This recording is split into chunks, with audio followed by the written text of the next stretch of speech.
the government is claiming, and this is really a question for the government. The government is claiming that because of the time he filed a habeas corpus petition in this court, he was already in New Jersey. They had already moved him to New Jersey as part of their plan again to move him 1,000 miles away from Louisiana, to take him away from this court, from his lawyers, from this support network.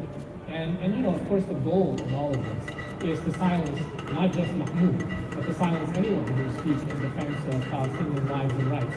And clearly, as you can see by the thousands of people who have come out, not just today, but this past week, that is happening. People are not silent. People are not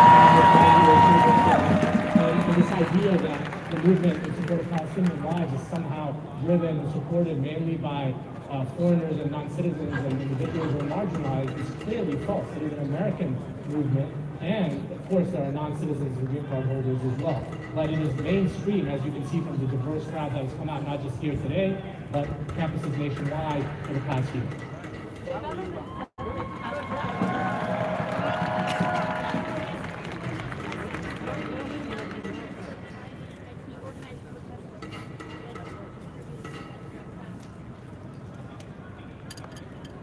The government's position is that Mahmoud has views that are similar to Hamas, namely that Mahmoud believes in Palestinian human rights and the end to an ongoing genocide.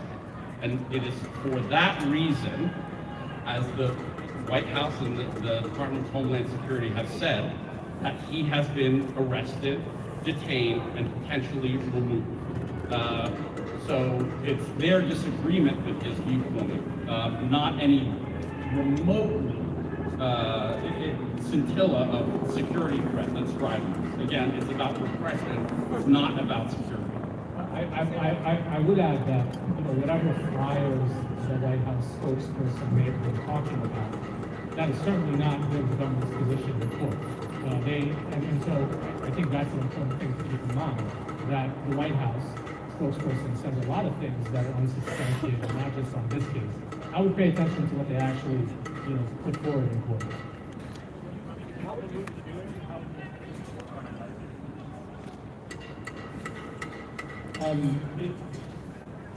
As you can imagine, these are very difficult circumstances. Mahmoud and his wife, the last thing they expected was for something like this to happen. They had every reason to expect stability. He's a lawful permanent resident. She's a U.S. citizen. They're about to welcome their firstborn child next month. That's what they were thinking about, not this scenario where he's abducted, coming home at night, and rendered to a location 1,000 miles away by the U.S. government on account of his speech. In light of that, Mahmoud, of course, is a fighter. He's been a prominent advocate for Palestinian rights.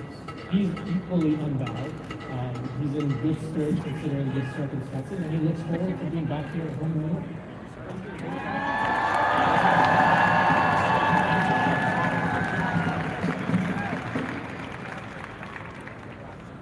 The questions about immediate next steps, we will be filing amended papers demonstrating joined by our colleagues from the ACLU and the New York Civil Liberties Union, filing amended papers that substantiate in more detail the unlawful nature of his detention, and thereafter will pursue an expedited schedule to have the court hear his demand that his detention is unlawful and that he should be released. And we will also be dealing with the government's claim that this court is not the proper venue, and largely at the same time over the next week. Where is the proper understanding legally why he's saying what they're saying publicly versus what's happening in court? It's two different things. What is legal for what the government is claiming to why they're the government, as far as we understand it, is relying on a rarely used provision in immigration law to justify the detention of a lawful permanent resident and his placement in removal proceeding. It is a provision that basically says that if the Secretary of State determines that a non-citizen's presence or activity in this country poses a serious risk of adverse foreign policy consequences potentially, that person can be processed